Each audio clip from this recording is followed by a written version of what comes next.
Kita hari ini, seluruh masyarakat dunia dibikin bengong dan terbelalak oleh sebuah negara bernama Iran. Apa? Dia melakukan sesuatu di luar dugaan seluruh rakyat dunia.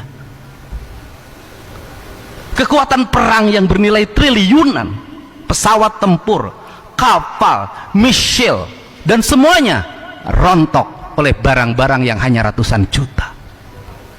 Tapi bukan urusan ratusan jutanya, tapi urusan apa? Satu, ini penting bagi orang Jawa Barat.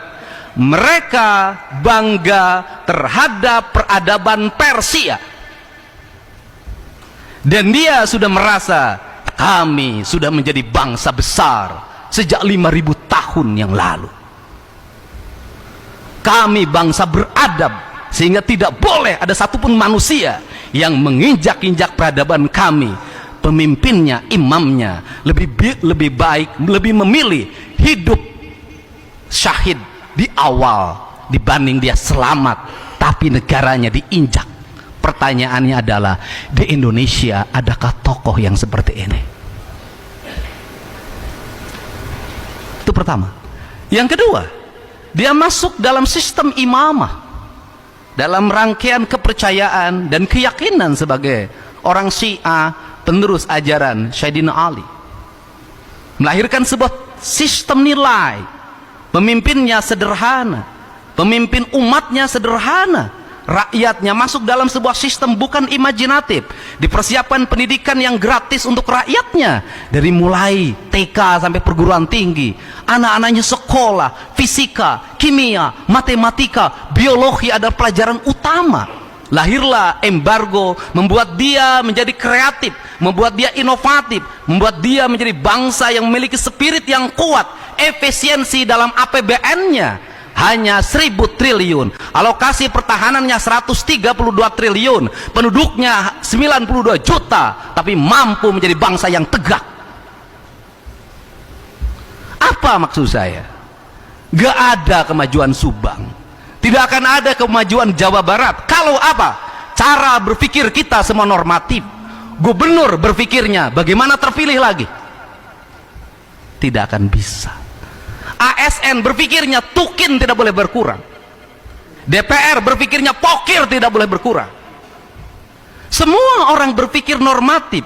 Jabatan, kekuasaan, semua cari aman. Indonesia tidak akan merdeka kalau Bung Karno tidak cari aman. Indonesia tidak akan lahir tokoh-tokoh besar kalau semua orang cari aman. Kalau semua cari aman, berpikir hanya karir dan masa depan, saya tidak meyakini kita akan maju. Kenapa? Kita masuk pada wilayah normatif. Yang penting APBD-nya WTP. Persoalan WTP isinya apa? Lain belakang. Yang penting pertanggungjawabannya diterima, output dan outcome-nya. Yang penting pegawai negeri kelihatan oleh pimpinannya. Maka negeri ini tidak akan sampai puncak kemajuan. Kenapa? Tidak ada orang yang melakukan dialektika pengabdian sebagai abdi negara, sebagai bayangkari negara secara total pada negara kesatuan Republik Indonesia, pada provinsi Jawa Barat. Tidak akan pernah tercapai. Kenapa? Kita hanya akan melakukan pekerjaan yang itu juga. Silahkan dicek perjalanan pemerintah 40 tahun ke belakang, provinsi 40 tahun ke belakang, regulasi pemerintahnya itu juga. Kenapa? Tidak ada pembangunan yang visioner, berumbur panjang, membuat dialektika kebangsaan kemanusiaan dan menjadi satu sendi nilai yang melahirkan manusia unggul atau mau. Tidak ada. Dan kita akan terus tertinggal. Caranya bagaimana?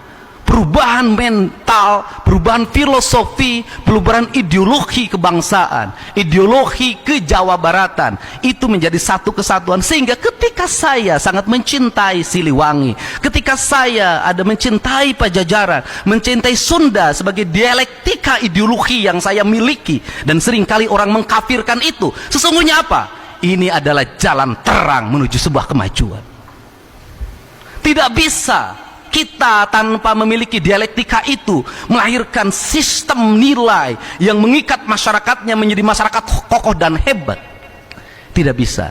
Dalam keindonesiaan, terlepas dari apapun, saya melihat ada beberapa ras yang memiliki dialektika kuat masyarakatnya, dan dia tumbuh menjadi orang-orang hebat di Indonesia. Sunda sebagai basic awal harus mau melakukan itu. Nah, kalau seperti itu maka dialektikanya secara rohania, satu, kita terikat pada Allah, yang kedua kita terikat pada Rasul, yang ketiga kita terikat pada sahabat dan para wali. Tetapi dari sisi genetika kita terikat pada leluhur kita yang disebut dengan karuhun.